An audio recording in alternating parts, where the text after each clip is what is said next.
मंच पर उपस्थित आज के मुख्य अतिथि श्रीमान गणपतराव येवले जी, माननीय जिला संघचालक श्रीमान तुषार देवपुजारी जी, माननीय तालुका संघचालक श्रीमान लक्ष्मणराव जी, माननीय नगर संघचालक एडवोकेट रविंद्र भागवत जी, यहाँ उपस्थित शहर के सभी गणमान्य नागरिक बंधु भगिनी तथा उपस्थित स्वयंसेवक बंधु,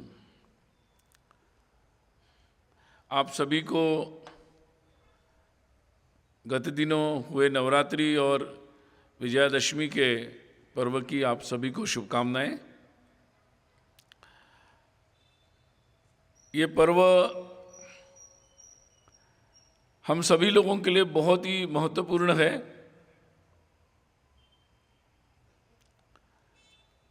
स्वाभाविक है कि ये परंपरा से एक साधना का, व्रत का एक धार्मिक उत्सव है,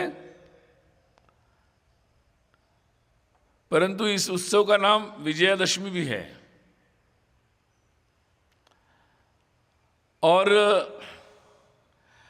ये हमारी शक्ति साधना की परंपरा का एक महत्वपूर्ण पर्व है। हमारे जीवन में शक्ति के महत्व और उसकी साधना का महत्व बहुत अधिक है, और हमारे पूर्वजों से ही ये शक्ति की साधना भारत में चलती आ रही है।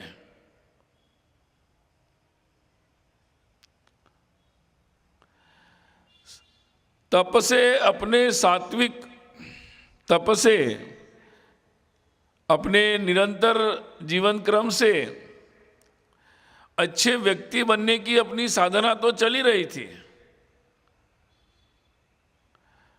परंतु जैसे कहा गया कि परित्राणाय साधूनाम विनाशाय च दुष्कृताम, जैसे व्यक्ति को सज्जन होना चाहिए, सज्जन की रक्षा करनी चाहिए, सज्जन की सेवा करनी चाहिए, परंतु ये बात पूर्ण नहीं होती। क्योंकि आपने अगर किसी सज्जन की या किसी पीड़ित की सहायता कर भी दी, परंतु जिनके कारण वो पीड़ित हुआ है वो बार बार उसे पीड़ित कर सकते हैं। और इसीलिए ये आवश्यक है कि जिनके कारण लोग पीड़ित हो रहे, उनका सामना करने के लिए शक्ति संपन्न होना भी आवश्यक है। और इसीलिए आपके शील के साथ एक शक्ति की आवश्यकता होती है। जो सज्जन लोग होते हैं वो आपके शील, आपके तप से आपसे जुड़ जाते हैं, आपके तप का सम्मान करते हैं, आपकी जीवन को सम्मानपूर्वक देखते हैं। परंतु समाज में ऐसे भी लोग होते हैं कि जो केवल इस तप से शायद वो बात समझ नहीं पाते हैं। वो हमारे तप की कमी नहीं होती, उनके अंदर तप की कमी होने के कारण ऐसा होता है, उनके अंदर सात्विकता की कमी होने के कारण ऐसा होता है। परंतु हर प्राणी में ये बात जरूर होती है कि वो गलत काम करने से पहले ये बात जरूर सोचता है कि अगर उससे ये लगता है कि मैं गलत काम करूंगा तो समाज की शक्तिशाली है, उसका मुझे उसकी शक्ति का सामना भी करना पड़ेगा, तो फिर वो इसी भय से अपने गलत कामों को रोक देता है, नियंत्रण कर लेता है। और इसीलिए वो समाज ही आगे बढ़ता है और टिक पाता है जो अपने शील और तप और सात्विकता के साथ साथ शक्ति संपन्न होता है। वही विजय का अधिकार रखता है वही विजय की प्राप्ति करता है। और इसलिए हमारी परंपरा में ये दोनों बातों का संतुलन बराबरी से चलता आया है। हाँ, ये बात निश्चित रूप से आवश्यक है। केवल शक्ति की साधना हुई और चारित्र्य की, शील की कमी हो गई, अगर उसकी साधना बराबरी से नहीं हुई तो शक्ति प्राप्त होने के बाद वो दुष्ट प्रवृत्ति में बदल भी सकती है, उसका दुरुपयोग भी हो सकता है। और इसीलिए प्रवृत्ति अच्छी होना यह भी आवश्यक है शक्ति के साधना के साथ साथ। भारत का जो विश्व को परिचय था हजारों वर्षों तक ये था कि भारत एक सात्विक देश है, इसके पास अपार शक्ति है, अपार धन की, शस्त्र की, सत्ता की बहुत सारी शक्ति है, परंतु इसके पास एक सत्प्रवृत्ति भी है।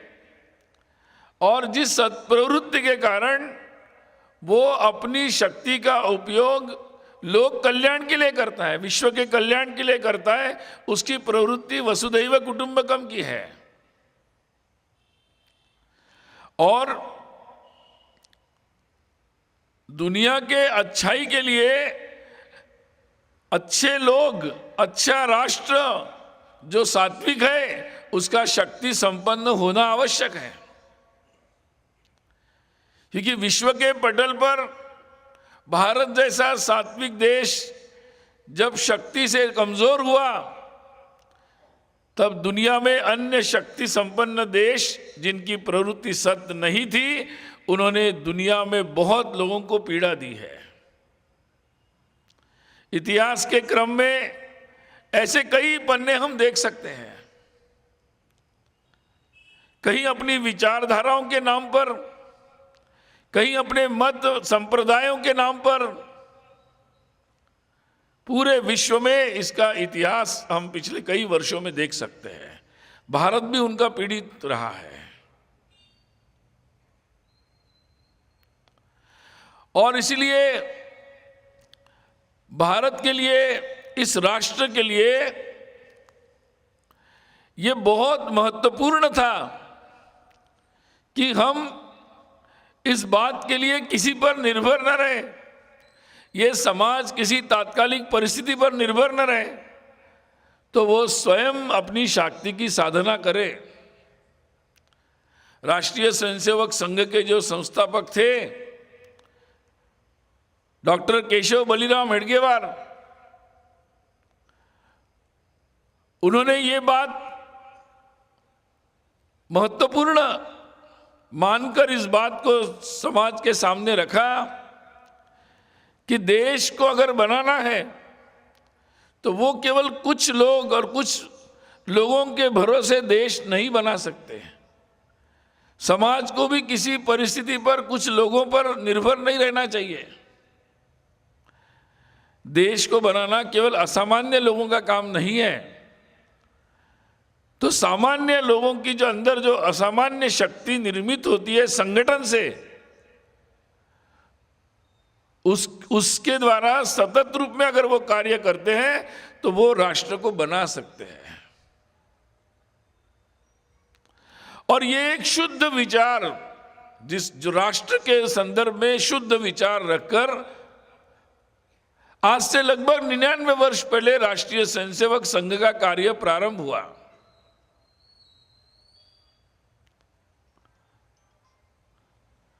संघ के संस्थापक डॉक्टर हेडगेवार जी उस समय के स्वाधीनता आंदोलन में के प्रखर सेनानी थे।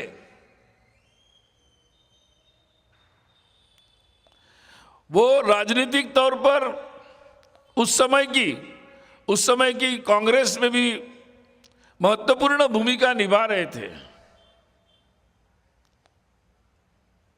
और अपने अंतिम समय तक देश की स्वाधीनता के लिए कांग्रेस के अंतर्गत ही नेतृत्व में जब जब आह्वान हुआ तब उन्होंने उसमें भाग लिया और उसी नेतृत्व में वो आगे बढ़ते रहे। परंतु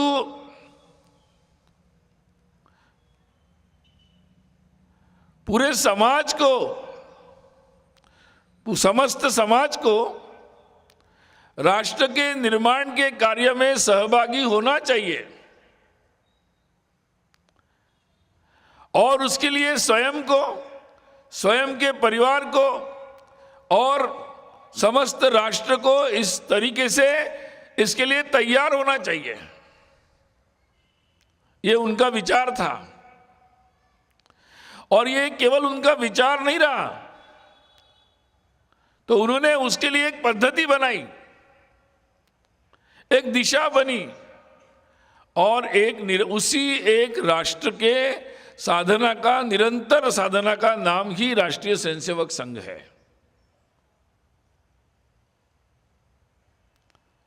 हमारे देश में हजारों वर्षों से वेदों में भी ये कहा गया कि वो समाज ही संपन्न सुखी होता है जो राष्ट्र की साधना में लगता है।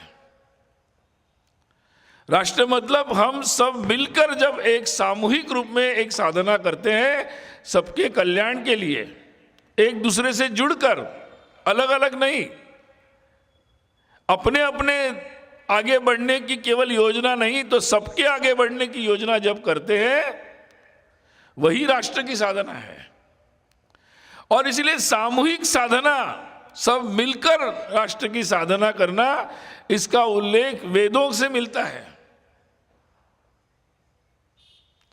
हजारों वर्षों तक हमारे राष्ट्र में हमारे पूर्वजों ने इसी आधार पर एक राष्ट्र जीवन की साधना की। हमारे राष्ट्र के हजारों वर्षों के इतिहास को हम देखेंगे तो ये साधना ही जिस तत्परता से चलती रही, उसी कारण पूरे विश्व में हमारा राष्ट्र, ये भारत, पूरी दुनिया में एक उज्जवल, एक इस तरीके से एक प्रखरता के साथ दुनिया के विश्व पटल पर आगे आता गया। और ये साधना का जो मार्ग है, ये पुराना मार्ग है। उसी साधना के मार्ग पर आज भी चलने की आवश्यकता है। इसी मान्यता के साथ कि जिसमें हम कहीं ना कहीं एक दूसरे से जुड़े हैं, हमें एक कोई ना कोई समान तत्व है, इसी आधार पर सबको अपना मानकर कोई ना कोई अपनत्व का भाव, अपनत्व का तत्व हर एक में देखकर सबको जोड़ते हुए, सबके कल्याण की चिंता करते हुए चलने की संस्कृति यानी हमारी हिंदू संस्कृति है। हिंदुत्व का भाव तत्व वही है। और आज उस तत्व को और ज्यादा सशक्त करने की आवश्यकता है।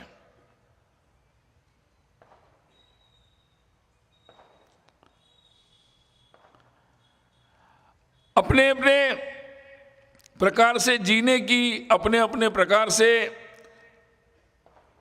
बहुत सारी विविधताएं रह सकती हैं, परंतु उसके अंदर हमारा एक तत्व है। इस एक तत्व की भावना से ही हम एक राष्ट्र बनते हैं। ये एक तत्व की, हिंदुत्व की भावना ही हमें एक राष्ट्र के रूप में स्थापित करती है।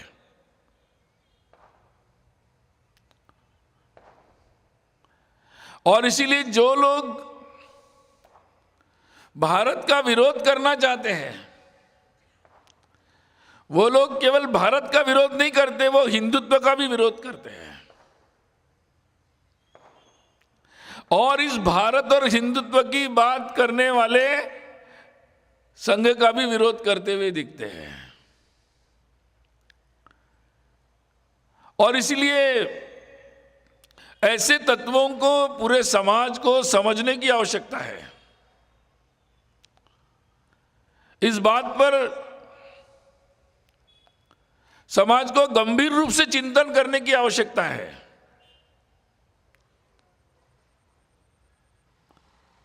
समाज में इतने बड़े राष्ट्र में अलग अलग भाषाएं हैं, परंतु ढूंढना क्या है? ढूंढना यह है कि हमारे भाषा में समान शब्द कौन से हैं। हम यहाँ चंद्रपुर में रहते हैं, हमारे एक तरफ देखेंगे तो तेलुगु भाषी प्रांत है। तेलुगु भाषा में कौन से शब्द हैं जो शब्द हम समझ सकते हैं? मराठी में कौन से शब्द हैं? गोंडी भाषा में कौन से शब्द हैं? और उन शब्दों की कल्पना क्या है, उसकी परंपरा क्या है, इसको समझने की आवश्यकता है। वो पुण्य क्या समझते, वो अच्छी बात को क्या मानते, बुरी बात कौन सी मानते हैं, एक दूसरे के बारे में क्या सोचते हैं। वो केवल अपने तरीके से जीना और दूसरों को जीने नहीं देना ऐसा मानते हैं, या आपका तरीका भी सही है, मेरा तरीका भी सही है, हम एक दूसरे के तरीके का सम्मान कर सकते हैं और एक साथ रह सकते हैं। आपकी भाषा भी श्रेष्ठ है, मेरी भाषा भी श्रेष्ठ है, और उसमें कई सारी समान धारणाएं हैं। इसलिए आपकी और हमारी भाषा दिखने में अलग होगी, सुनने में थोड़ी अलग लगती होगी, लेकिन वो एक ही है, उसका सूत्र और मूल एक ही है। और इसलिए उस भाषा को बोलने वाले हम सब एक ही है। इसी बात से हमारा राष्ट्र बना है। अगर कोई गुजरात का व्यक्ति ओडिया से बात करता है तो ये ढूंढता है, अरे ये शब्द तो मेरी भाषा में भी है। अगर मैं यहाँ मराठी में इकड़े बोलूँ तो इकड़े शब्द तेलुगु में भी आता है, बहुत सारे शब्द आते हैं। तो जब हम इन समानताओं को ढूंढते हैं तो ध्यान में आता है कि हम तो एक हैं। हम एक दूसरे को मिलते हैं तो पूछते हैं कहाँ से हो, कौन से जिले से हो, कौन से तहसील से हो, कौन से गांव से हो, फिर कहाँ रहते हो। जैसे जैसे जितना ज़्यादा काउंट मिलता जाता है उतनी उतनी आत्मीयता बढ़ती जाती है। वैसे तो हम अलग अलग जगह के हैं, अलग अलग पढ़ाई करें, अलग अलग व्यवसाय में हैं, अलग अलग समुदायों से आते होंगे, अलग भगवान की पूजा करते होंगे, मेरे जीवन के रोज के खाने पीने के जो चयन करता होगा मैं मुद्दे अलग होंगे, फिर भी हम एक हैं। शायद ये बात दुनिया के कुछ लोगों को समझ में नहीं आती होगी, लेकिन भारत के लोगों को ये बात बहुत अच्छे से समझ में आती है और बहुत जल्दी वो समझ सकते हैं। और इसलिए ये बात दिखने में लोग जाति जाति की बात करते हैं। हो सकता है कि परंपरा से कुछ हमें एक जाति का नाम मिला होगा, परंतु हम एक ही प्रदेश में रहते हैं, एक ही गांव में रहते हैं, एक ही परिस्थिति में रहते हैं, समान रूप से अपने ईश्वर की आराधना करते हैं, समान रूप से उसी की पूजा करते हैं, समान भावों से जीते हैं, समान परिस्थिति का भी सामना करते हैं, तो हमारे सुख दुख, हमारे हित अहित, हमारे मित्र शत्रु सब एक है।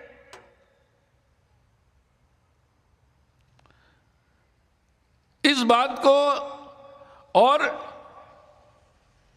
अगर ये बात बहुत अच्छे से समझी जाती है तो फिर हम एक हैं।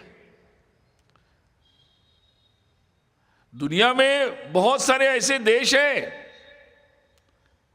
जो शायद भाषा के नाम पर है। अगर आप कोरियन भाषा बोलते हो तो कोरिया का देश है, जापानी भाषा बोलते हो जापानी देश है, यूरोप में भी ऐसे बहुत सारे देश हैं। आप फ्रेंच बोलते हो तो आपका फ्रांस है, बहुत सारे देश हैं। तो दुनिया में भाषाओं के नाम पर भी देश है, आपके मत संप्रदाय पर भी देश है। आप कैथोलिक है कि प्रोटेस्टेंट है, आप कौन से कैथोलिक है, इस पर भी देश बने हुए हैं। आप शिया है कि सुन्नी है कि और कौन से है, उसके आधार पर आपके देश बने हुए हैं। और इसलिए शायद दुनिया के बहुत सारे लोग जब देखते हैं भारत को तो उन्हें शायद लग सकता है कि यहाँ तो बहुत अलग अलग है, शायद ये अलग अलग राष्ट्र भी हो सकते हैं। परंतु भारत की जो राष्ट्र बनने की प्रक्रिया है, वो प्रक्रिया किसी को बाहर निकाल कर नहीं है, ये ढूंढने की नहीं है कि तुम मेरे से कैसे अलग हो, तो तुम अलग हो जाओ, तुम अलग रहो, तुम्हारा हित अलग है, मेरा हित अलग है। इससे भारत की साधना नहीं चली है। भारत तो उस हिंदुत्व के मूल आधार पर बनता चला गया कि आपसे, आप में और मेरे में समानता है, समानता को ढूंढो, एक साथ चलो और एक बनते चले जाओ। ऐसे करते करते जो सबको समेटने की शक्ति रखता है, ऐसे ज्ञान, ऐसे गुरु, ऐसे महापुरुष, ऐसे पराक्रमी लोग, इनकी परंपरा से हमारा ये राष्ट्र बना है। और उनकी जो निरंतर साधना और प्रयास थे, जिसके कारण सब प्रकार की विविधताओं के साथ वो एक सूत्र से, जो अलग तरह से, जैसे हमारे ईश्वर एक ही है परंतु वो अलग अलग रूप में प्रकट होते हैं अपने अपने भक्तों के लिए, उसी प्रकार से एक ही ये हिंदू समाज अलग अलग विविधताओं के साथ इस राष्ट्र में प्रकट हुआ है, और वो सब ईश्वर का रूप है। इसी भाव से हम एक राष्ट्र बनते हैं। और इसीलिए हो सकता है कि हम कभी वन में रहने वाले वनवासी हो, या आज हम शहर में भी रहते हो, हम किसी एक व्यवसाय में, किसी एक जाति में जन्म लेकर आज सभी प्रकार के व्यवसाय और काम हमारे लिए मुक्त है, हम कोई भी कार्य कर सकते हैं। हो सकता है कि हमारी भाषाएं अलग अलग हो, परंतु जो बात मूल बात है, उस तात्पर्य को समझने से हमारी एकता का सूत्र समझ में आता है। आज बहुत प्रकार के ऐसे हमारे देश में जब से लगातार ऐसे आक्रमण होते चले गए, उन्होंने लगातार पिछले कुछ वर्षों से लगातार ये प्रयास किया कि कैसे समाज के जितने भी अलग अलग बातें ढूंढकर उनको अलग अलग कैसे किया जाए। 1947 के बाद राजनीतिक तौर पर हम स्वाधीन हो गए, परंतु दुनिया में और देश में भी कुछ ऐसी शक्तियां हैं जो आज भी भारत की उस एकता को, हिंदुत्व के उस ज्ञान को, उस संस्कारों को, उस संस्कृति को समझ नहीं पाते हैं, और अपने स्वार्थ से प्रेरित होकर अपने क्षुद्र उद्देश्यों के लिए भारत में आज के नई तकनीकियों का, नए नए प्रकार के संचार के साधनों का भी उपयोग करते हुए लोगों को समय समय पर कृत्रिम रीति से भ्रमित करने का लगातार प्रयास करते हैं। वो इतनी बड़ी मात्रा में इसका प्रयोग करते हैं कि कभी कभी अच्छे से अच्छा व्यक्ति भी भ्रमित हो सकता है। लेकिन हम सब बचपन से कहानियां सुनते आए कि राक्षस मायावी कैसे होते हैं। वो अपने मायावी रूप बदलते हैं, समय समय युग के अनुसार उनके मायावी रूप होते हैं। परंतु अगर हम अपनी अंदर की एकता को बना के रखते हैं, तो ये मायावी शक्तियां कुछ नहीं कर सकती। आज अलग अलग समय पर हमें भाषा के नाम पर, प्रांत के नाम पर, जाति के नाम पर, आप नगरवासी है कि आप ग्रामवासी है कि आप वनवासी हैं, आप कौन से भगवान की पूजा करते हैं, इसके आधार पर कोई ना कोई भेद उत्पन्न करने का लगातार प्रयास चल रहा है।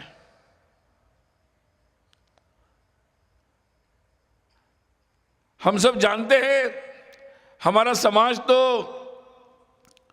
इस समाज की एकता के लिए जिन्होंने कार्य किया, इनका सतत गौरव करते आया है।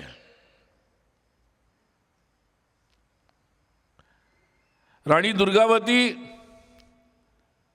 जिनका 500वां वर्ष अभी हम मना रहे, जिन्होंने देश की स्वतंत्रता के लिए, हमारे धर्म की रक्षा के लिए, हमारी परंपराओं की रक्षा के लिए संघर्ष किया था। पुण्यश्लोक अहिल्या देवी, जिनका 300वां जयंती वर्ष हम मना रहे, उन्होंने आज के आधुनिक समय में भी आश्चर्य लगेगा, जिसको आज समाज में, लेकिन समाज के आज जिसको हम तथाकथित पिछड़े कहते हैं, लेकिन समाज में उस समय का इतिहास देखेंगे तो समाज में सबकी मान्यता दिखती है। वो होलकर घराने की महारानी है, वो विधवा होने पर भी वो राज्यकर्ता बनती है और केवल उत्तम प्रशासक के नाते तो वो अच्छा काम करती है, परंतु तत्कालीन परिस्थिति में आवश्यक अपने समाज को, अपने राज्य को मजबूत करने का कार्य भी करती है। और साथ में उनकी सोच केवल अपने राज्य तक, अपने राज्य को टिकाने तक सीमित नहीं है। विदेशी आक्रांताओं के कारण हमारे देश, हमारी संस्कृति और हमारी एकता के जितने प्रतीक हैं, जिन प्रतीकों पर कहीं ना कहीं आक्रमण हुआ और उन प्रतीकों को नष्ट करने के प्रयास हुए हैं, उनको पुनर्स्थापित करने का प्रयास करती है। और इसलिए चाहे सोमनाथ हो, फिर से उस मंदिर का पुनरुद्धार हो, या काशी के मंदिर की पुनर्स्थापना हो, वहां घाटों का निर्माण हो, ऐसे पूरे देश में उनके कार्य के पदचिन्ह हम देख सकते हैं। इनके कार्यों से ध्यान में आता है, भगवान बिरसा मुंडा झारखंड के वनवासी क्षेत्र में उन्होंने ब्रिटिशों से संघर्ष किया, अपने धर्म, अपनी परंपरा, उसका सम्मान करने के लिए, अपनी स्वदेश की स्वाधीनता के लिए। ये बात बहुत स्पष्ट है। हमें देश के स्वाधीनता का इतिहास भी बहुत स्पष्ट रूप से नहीं बताया गया।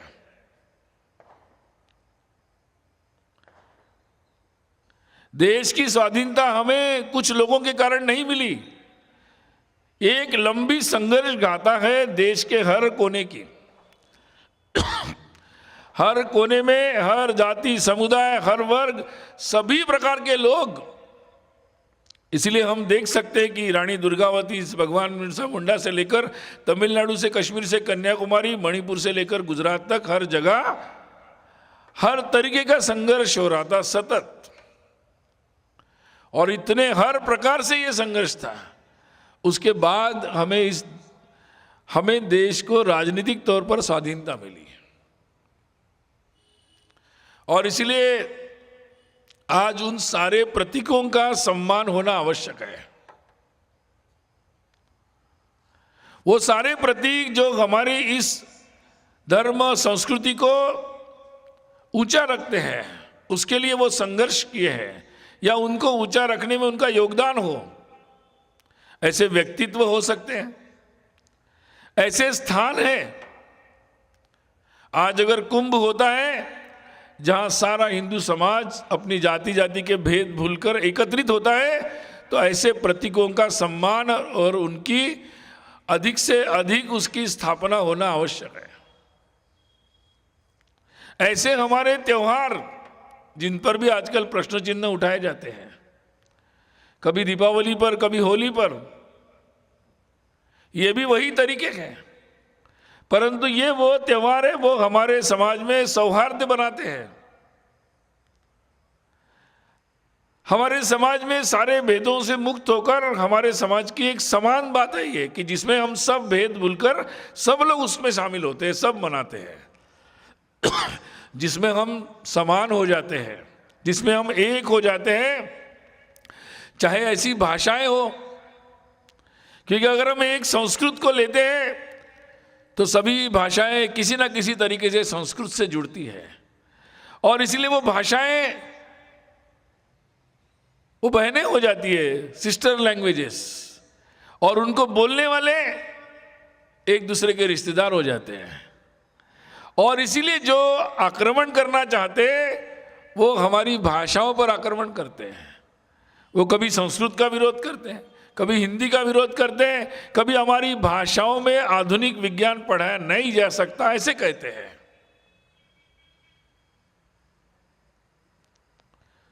तो बहुत सारे हमारे ऐसे प्रतीकों पर लगातार प्रश्न चिन्ह खड़े किए जा रहे हैं।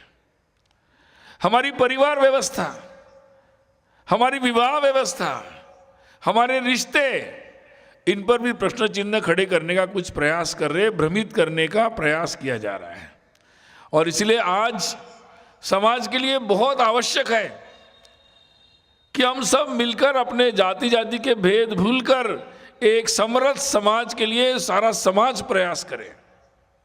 हमारे परिवार से, हमारी संस्थाओं से, हमारे शैक्षिक परिसरों से, सामाजिक संस्थाओं से, मठ मंदिर, जितने भी हमारे पास साधन है, उनके द्वारा ये समरस होने का प्रयास किया जाए। हमारे व्यक्तिगत जीवन में भी इसका प्रयास किया जाए। हमारे देश राष्ट्र के लिए ये प्राथमिकता के विषय है। हमारे परिवार व्यवस्था पर क्योंकि जिससे हमारे जीवन में मूल्य आते हैं, एक अच्छे समाज का निर्माण होता है। जो समाज एक सात्विकता के साथ आगे बढ़ता है, जिसमें महिलाओं का सम्मान होता है, जिसमें बड़ों का आदर होता है, एक दूसरे की सुख दुख की चिंता होती है, ऐसे मूल्यों का जहाँ से निरूपण होता है, वो हमारी परिवार और हमारे रिश्ते, इन पर भी इनको सुरक्षित रखना, इनको और ज़्यादा आगे बढ़ाना आवश्यक है। और ये पहल भी पूरे समाज के द्वारा, हर परिवार के द्वारा होना आवश्यक है। और इसी से पूरी दुनिया में ये विषय जो है, ये पूरी दुनिया के लिए, विश्व के सामने, बड़े बड़े देशों के सामने जो प्रश्न है उसमें उपयोगी है। हमारी पुराने से पुराना योग आज पूरी दुनिया में शांति के काम आ रहा है। आधुनिक से आधुनिक युग में आज भी, और विकसित से विकसित, सबसे धनवान देशों के भी और गरीब से गरीब देशों के भी एक काम आ रहा है। तो हमारे पास वो पूंजी है, वो ज्ञान है, वो परंपरा है, वो सुरक्षित रखा है हमने। हमारी वो परिवार व्यवस्था भी हमारी ऐसी धरोहर है। पूरा विश्व अपने मन स्वास्थ्य, सामाजिक स्वास्थ्य और परिवार में मूल्यों की साधना, पति पत्नी, बच्चों, उनके आपस में और उनके समाज के साथ संबंधों को पुनर्स्थापित करने के लिए हमारी इस व्यवस्था की तरफ देख रहा है। और इसलिए ये सारे कार्य करना भी राष्ट्रीय कार्य है। ये देश की सेवा है, ये समाज की सेवा है, ये धर्म का कार्य है। हमारे बहुत सारे साधु संतगण यही बात बार बार कह रहे हैं।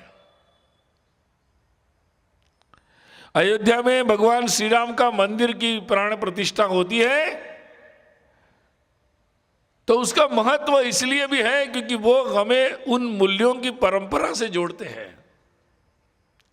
वो हमें समाज की एकता से जोड़ते हैं कि सारा समाज, हर गांव, गली, बस्ती, सब अपने भेद भूलकर जय श्री राम के साथ आगे आते हैं। तो वो जो तत्व है, उन तत्वों की साधना ये आज के समय में राष्ट्र साधना है।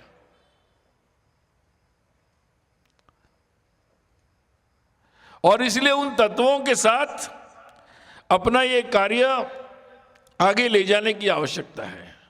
पूरी दुनिया में ये चिंतन हो रहा है कि पिछले 400-500 वर्षों में नए नए प्रकार के विज्ञान के अनुसंधान के बाद नई नई तकनीकी का विकास हुआ। नई नई तकनीकी आई, बाजारों के आधार पर आई, और उन नई तकनीकी के आधार पर दुनिया, विश्व के कई सारे सभ्यताओं ने, देशों ने अपने अपने सांस्कृतिक जीवन को किसी न किसी तरीके से समझौता किया, अपने जीवन में बदलाव करते चले गए। जैसी तकनीकी आई उसके अनुसार अपने जीवन को ढालने का प्रयास किया। परंतु ये ध्यान में आ रहा है कि तकनीकी और बाजारों की दिशा में अगर केवल उनके आधार पर ही हम अपने संस्कृति और सभ्यताओं को बनाते जाएंगे तो समस्याएं आएगी। और इसीलिए कहीं पर्यावरण की समस्या, कहीं अपने सामाजिक शांति और सामाजिक व्यवस्थाओं की समस्याएं बहुत बड़ी मात्रा में दुनिया में दिख रही है, और भी बहुत सारी समस्याएं हैं। और इसलिए आज के समय में बहुत बड़ा एक विश्व के सामने प्रश्न है, और खासकर भारत के सामने, जब हम एक विकसित बनने की दिशा में जा रहे हैं, तब हमारे सामने पूरी दुनिया को एक दिशा देने का कर्तव्य भी है कि केवल हमें आर्थिक दृष्टि से संपन्न नहीं होना है, तो ऐसा समाज जो अपनी संपन्नता का उपयोग के संपन्नता के साथ साथ अपने चरित्र को, अपने जीवन को संस्कृति के साथ बांध कर रखता है, ताकि हमारी संपन्नता से लोगों का शोषण न हो, पूरे विश्व का भला हो।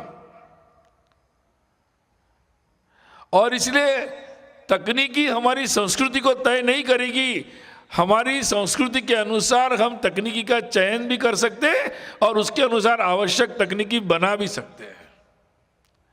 ये हमारे आगामी भविष्य की दिशा होनी पड़ेगी, और वो जो दिशा बनेगी, उसका जो उदाहरण बनेगा, वो विश्व के लिए भी अनुकरणीय बनेगा।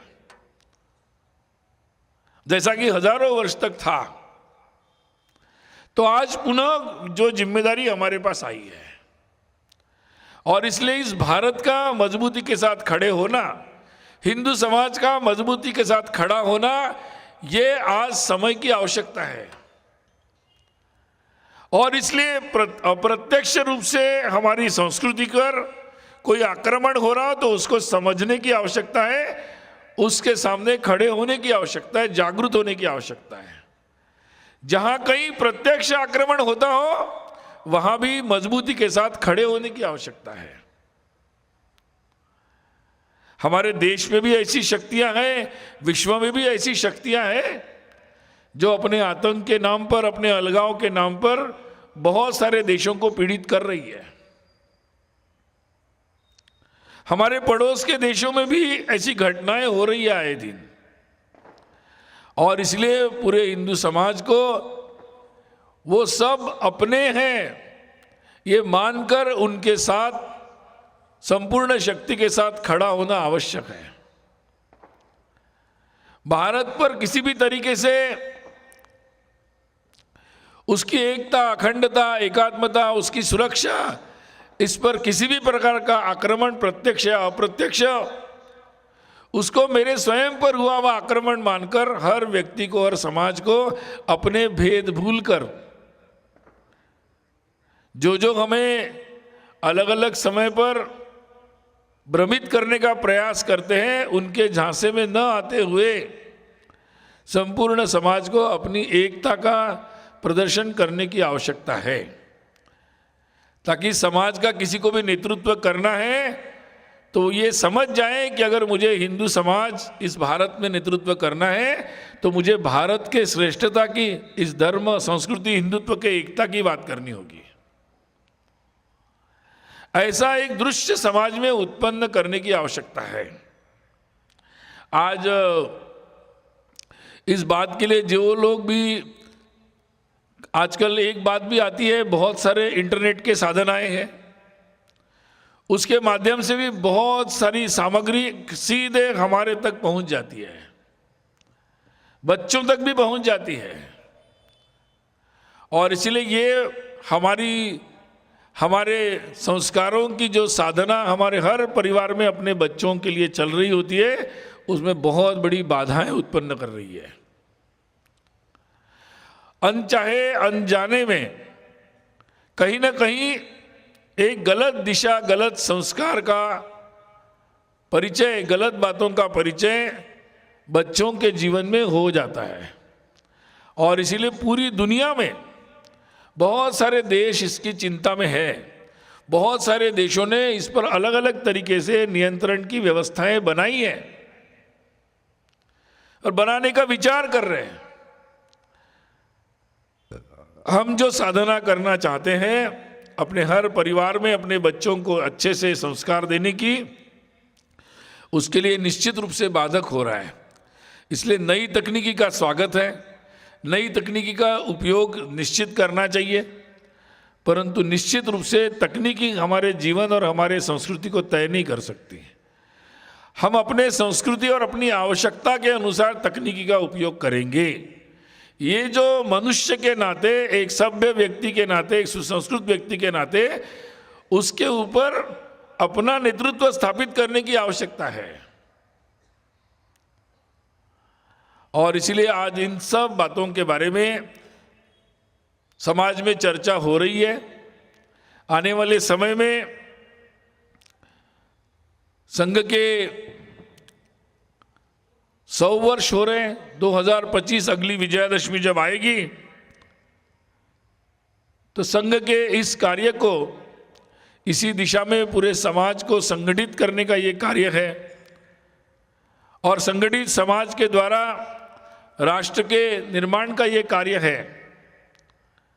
उस दृष्टि से पूरे समाज में पंच परिवर्तन का आह्वान संघ के द्वारा किया गया है। सामाजिक समरसता के लिए समाज के सभी लोगों को अपने परिवार से लेकर अपने संस्थाओं के माध्यम से सामने आने की आवश्यकता है। अपने परिवार की जो व्यवस्था है, कुटुंब की व्यवस्था है, उसमें एक ठोस पहल करने की जरूरत है। उसके लिए भी एक व्यापक सामाजिक अभियान की आवश्यकता है। पर्यावरण के मुद्दे पर अपने व्यक्तिगत जीवन से लेकर सार्वजनिक जीवन में अपनी जीवन शैली में परिवर्तन की आवश्यकता है। हमारे नित्य की उपयोग की बातों में पर्यावरण के अनुकूल बातों को करना, इसका व्रत आवश्यक है। और स्वाधीनता के बाद स्वतंत्रता, तो हमारे जीवन के जितने भी कार्य हैं, स्वभाषा, स्वदेशी, स्वभूषा, स्वतंत्रता, बहुत सारे ऐसे हर जीवन के हर पहलू में अपने उस स्व के स्वाभिमान के साथ अपने जीवन की रचना आवश्यक है। और संविधान के, भारतीय संविधान के 75 वर्ष अभी चल रहे हैं, 75वां वर्ष चल रहा है। तो अधिकारों की बात तो बहुत हुई। अधिकार आवश्यक है, निश्चित है, संविधान ने हमें दिए हैं, परंतु नागरिक कर्तव्यों का स्मरण भी आवश्यक है। हमारे व्यक्तिगत जीवन, हमारे परिवार के जीवन के अच्छे सुसंस्कृत होने के साथ साथ हमारा जो नागरिक जीवन है, सार्वजनिक जीवन है, उसमें भी शुचिता, अनुशासन, एक दूसरे के लिए सहायता और चिंता करना, कानून का पालन करना, ऐसी बहुत बातों की आवश्यकता है। और इसलिए एक व्यापक सामाजिक अभियान, सामाजिक परिवर्तन के अभियान के रूप में पूरे समाज के साथ जुड़कर, समाज की विभिन्न संस्थाओं के साथ जुड़कर उनके नेतृत्व में स्वयंसेवक इन कार्यों को आगे ले जाने का संकल्प ले रहे हैं। पूरे समाज का सहभाग, समर्थन इस कार्य में अपेक्षित है। और इसी सब मिलकर हम अपने समाज को एक सुदृढ़, एक सुसंस्कृत, एक सभ्य समाज के रूप में आगे स्थापित करने का संकल्प लेना है। ये कार्य, संघ का कार्य समाज के लिए है। और समाज सक्षम हो, समाज की हर संस्थाएं जो अच्छा कार्य कर रही है वो मजबूत हो, वो नेतृत्व संभाले, और सब मिलकर ये राष्ट्र जिसकी हम कल्पना करते कि हमारे लिए सर्वस्व है, वो राष्ट्र उस एक उज्जवल स्थान पर, एक गौरव के स्थान पर स्थापित हो। इसी एक संकल्प के साथ हम आगे बढ़े। यही विजयादशमी का संकल्प हो। पुनः एक बार इस संकल्प की पूर्ति के लिए सबको शुभकामना।